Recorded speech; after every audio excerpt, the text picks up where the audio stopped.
One may say this can be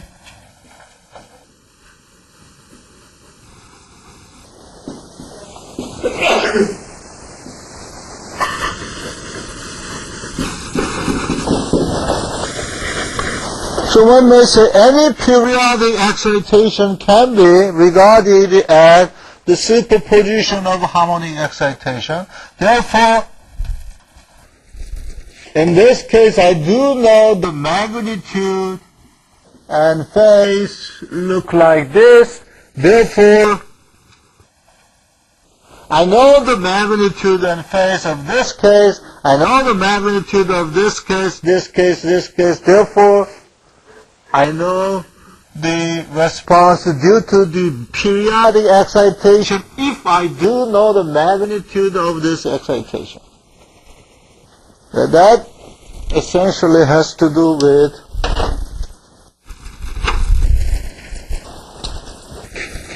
Fourier. Very proud French, right? Fourier, huh? How you pronounce Fourier? Fourier. Fourier? Fourier. Fourier? Okay. But we pronounce it Fourier.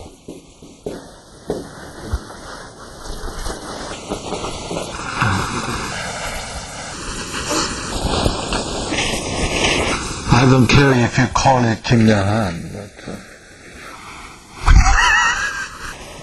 but that is cheating, right? So Fourier essentially said any periodic function can be expressed as a superposition of harmonic. We all know this, and then summing up, and we can estimate the response due to this excitation. Okay. And somebody regard, if there is some excitation look like this, you can either see this as the superposition of many harmonic functions, or you may see that, hey, this is composed by this, and this. So he said that if I know the response due to this excitation, right? Then, because this is the linear system, I can sum up the response due to this, and due to this, due to this, due to this, due to this, due to this, due to this. So another way to see the response. The difference is, this is looking at the response in frequency domain, R. And this is seeing the response in time domain. That's the difference. Okay? So another type of the excitation would be random. Random excitation. Right? Random means unpredictable. Random boyfriend. Terrible, right? Unpredictable. Random wife. Living with a random wife is really exciting because I don't know what's going to happen.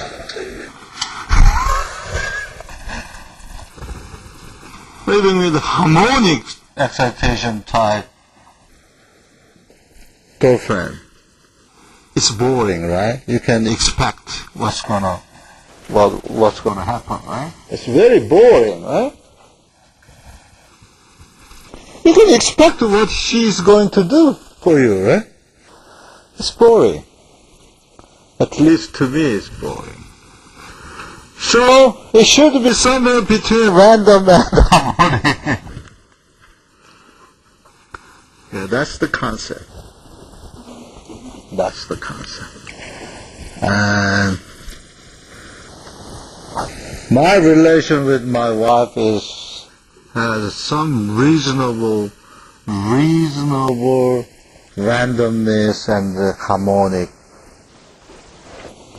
function. So sometimes I can predict, sometimes I cannot predict.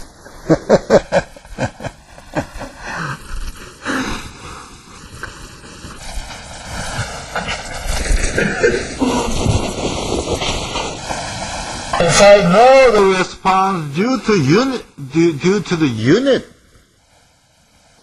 magnitude of impulse, if I say this is tau and this is epsilon, okay,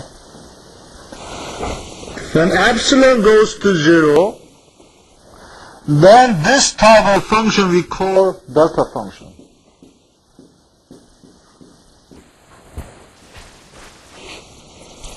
Okay? Anybody remember that you learned the delta function when you were a freshman? It's not the name of airplane, Delta Airline. It's a delta function. Delta function is like this. Have a some epsilon width. The total area is 1. So integration from t minus epsilon plus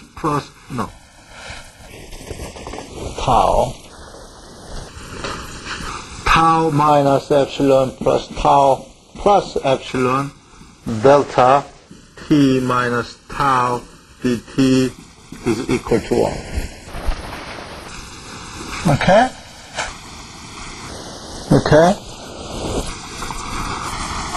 And note that any force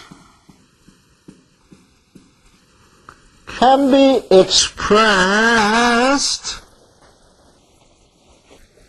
by delta t minus tau d tau f tau.